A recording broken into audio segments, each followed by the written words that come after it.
welcome back to another episode of Maxwell Starr's Beer Reviews. Tonight we've got the three philosophers, Sith, Heist Almighty, and myself, taking a look at a beer that was graciously sent to us by none other than the great Albino Rhino. Thank you, Chad. Gonna take a look at something from the States, Ommegang's Three Philosophers. This is the 2012 bottling of the beer, so I've had this for the better part of the year now, I think, since last September. This is a true Belgian-style quadruple, 98% ale and 2% is ale brewed with cherries added, which is actually their Creek. So it's like Creek Lambic in Cherry Creek Lambic in 2%. A quadruple, which is why I've been saving this for you. That seems interesting. It does sound interesting. Since I heard of it, I've been wanting to try it, and then all of a sudden Rhino offered to send one to me. I'm like, fuck yes. Thanks, Rhino. So, thank you for sending this delicious beer. What's it say on the bottle here? So, pour slowly as do not disturb the yeast sediment, but with enough vigor to create a luxurious head. Created by blending a rich, malty Belgian-style ale with authentic Creek, a classic cherry ale from Belgium, our quadruple is cultured, yet wild, curious, yet wise. And remember, philosophy begins in wonder. Plato. Visit us for daily tours and tastings. Cool. So is this going to conform with the form of beer in Platonic philosophy, or will we stare into despair and descend into nihilism when it's gone? Oh, fuck. You have to bring that up. Have to philosophize over philosophers. Okay, so this is from Cooperstown, New York, but it's part of the Duvel Morgat group. So the people that make Duvel in Belgium actually own this company, but it's still technically an American brewery. Well, that's strange. Reverse ownership. So, well, which really tells me, A, they've got some good experience brewing Belgian beers, and they probably got some really fantastic Creek to put into this. So let's pop the top off of this one and take a look. This is the moral imperative. We drink this as soon as possible. Yep. Get some of the water in my glass here. Ooh, it looks pretty. Yes, the party bear. You got pretty... No. It's aesthetically pleasing? No, just stop. Oh yeah, Drake's beer. Mm-hmm. Yep.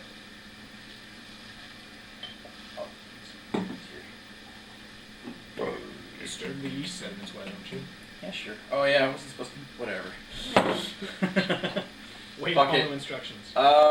There isn't a whole lot there anyway. Like, how clear is yours? I didn't get a lot as much carbonation as you guys got. It is unfiltered though. Oh yes. It's definitely unfiltered. It's got a nice, bubbly but almondy colored head.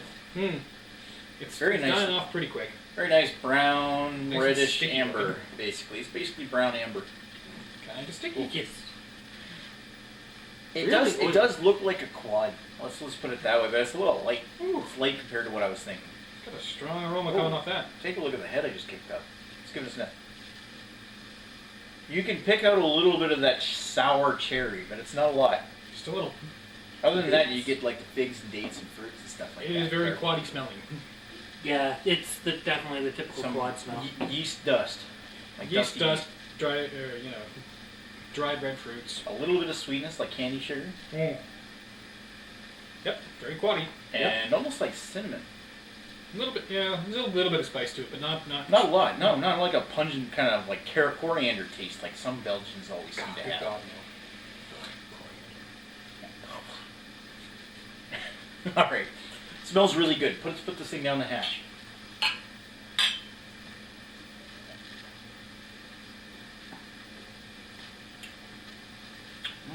Yeah, it definitely has some aesthetic qualities beyond the utilitarian getting drunk value. Oh, for sure. There is a little bit of that cherry sour in the taste as well.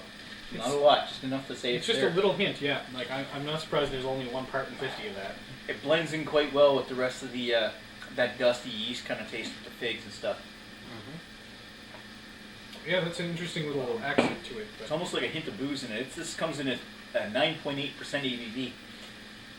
There's just enough of that Creek to say it's there, because you do pick up the Creek in there. It's got that bright It's kind sour of cherry. a little bit of sour just Mainly sour. on the finish. Like I'm just getting a little Yeah. sour lingering in my mouth. Definitely.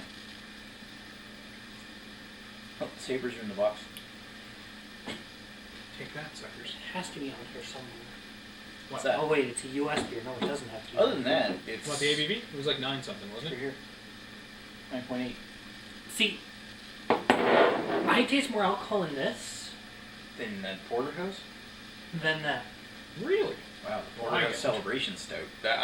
I think we've got a lot more. Yeah. I think we're a lot more. There was a lot of booze in that one. I don't pick up a whole lot in here. I mean, you can tell that there's a little bit of alcohol in this, but not quite so bad. I was actually expecting this to have closer to, well, I was expecting it to be at least 10, if not 12. Well, it's almost 10. Otherwise, it's not quite as light and fluffy as some of the quads we've had, but then again, we've had the best, so... Yeah. Yeah, I mean, other than It's St. still Bernadette's, good. we've had pretty much the big 3 or 4. Like Yeah, like West Flutter and... We haven't had West Mall Quad yet, but we That's still got to do the La Terrible as well. Oh yeah, The Interbrew. that's But like 17 was really good. that's quietly aging away The cork. the Terrible and the rigor mortis. But yeah, it's definitely a very good, maybe a little heavier than I would have wanted from a nice, good tasting quad. But other than that, it's got a little nice extra twist with that sour cherry crike in it. Yeah, The crike It's in actually fairly it. good. Crikey. Yeah, just the hint of sour really works with the. That really makes it a tasty beer. It almost makes it a little bit more refreshing that way. Yeah, and it's still quite sweet. And it makes you, that sweetness just makes you want to have a little bit more. But it's a little on the heavier side when it comes to, like, not quite syrupy, but you wouldn't be able to put too many of these down at one sitting. Maybe like Nor one, would you really 2. want to. Well, that's true too. I'd love to try. Yeah, Definitely an excellent beer. You want to put a number to this? I'm going to say 4. You going to say 4? Yeah, I'll agree with that. 4. What do you think? I can't give that a 4. Really? Okay, That's what fair. do you give it? I'm going to give it a 3.75. 3.75. It's good. Well, it's not far off of 4. It's good, but the other quads I've had just are in a completely different league from this. Yeah, but you've had like Rochefort, West Flutter. You were spoiled. Yeah, you were spoiled. We got you in the quads with the best of the best. I think It took us actually, a long time to get that far. I think I had my most of my experience with my quads down while I was in California. And who sent you there? Jen. Yeah, and you also have the little fat quad too. So. Yep. Anyway, great beer. Definitely seek it out if you Yes. have a chance to find it. It's an excellent quad. Maybe not quite as good as the best ones, but it's certainly worth picking up. And I love that cherry twist. It So- is It's the best American Definitely quad I've had so delicious. far. Yeah. True. There. Well, Dalgash 4 was pretty good. No, I think I still like it a little better. All right. best cool. American quad All right. I've had. Thanks for watching, folks. We'll talk to you folks later.